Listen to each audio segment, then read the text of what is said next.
For some context, I've been a very hands-on grandma since the day my first grandson was born.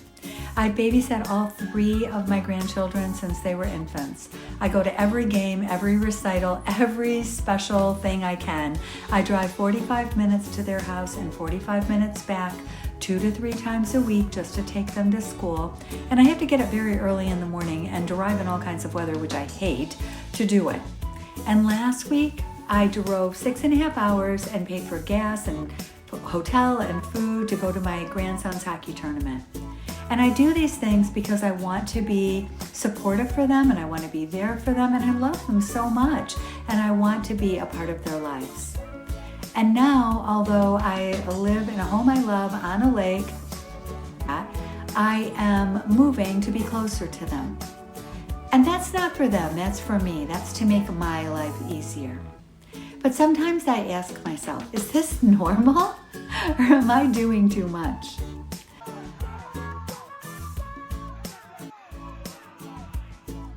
I think grandparenting looks different for everyone. Some grandparents live far away and they only visit on holidays. Others are primary caregivers. Some have a more relaxed pop in when you can kind of relationship.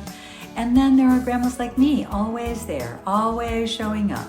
I have told other grandparents about getting up early, for example, to take the kids to school, and the look I got back clearly told me that they thought I was crazy, and that would not be something they would consider doing. So I guess that is the question I am asking. Am I crazy? What is the norm?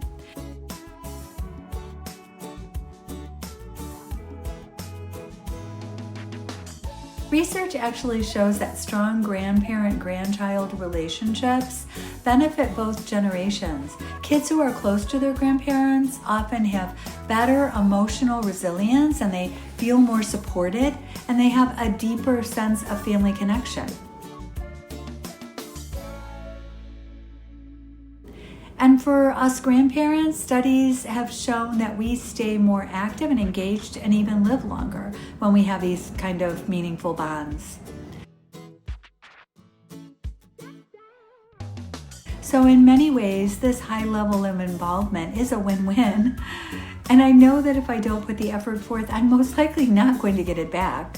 I cannot expect that my grandkids are going to have a close relationships with me, especially as they get older, if I'm not there building the connection as they grow.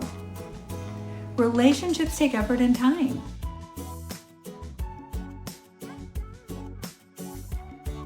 I never knew either one of my grandfathers, but both of my grandmothers were influential in my life. My mother's mother was a woman way before her time. She was a businesswoman when that was just not a thing. She owned the first big supermarket in her area and she was very successful.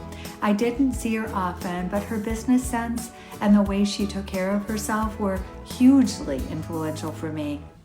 She was not overly demonstrative with hugs or kisses or cuddles, but she taught me so much about being a woman in a man's world and about taking care of my body and my skin and looking the best I could. When I was about 12, I started seeing commercials for Noxzema and I wanted it bad. But my mom said I didn't need Noxzema and just to wash with soap. When I told my grandma, she agreed that proper skincare was necessary and she walked with me to the dime store and bought it for me. Okay, do you remember the dime store? That was a long time ago.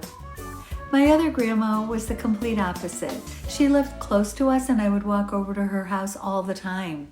She was from the old country and she didn't speak English really well, but she was always there with food and with love. My 3 brothers and myself were her only grandchildren and we could do no wrong. She didn't like many people, but she loved us. And when things in my own home were a problem, I would just go there. And no matter what, be loved and accepted. I was lucky enough to have her in my life until I was in my 30s when she passed away at age 101.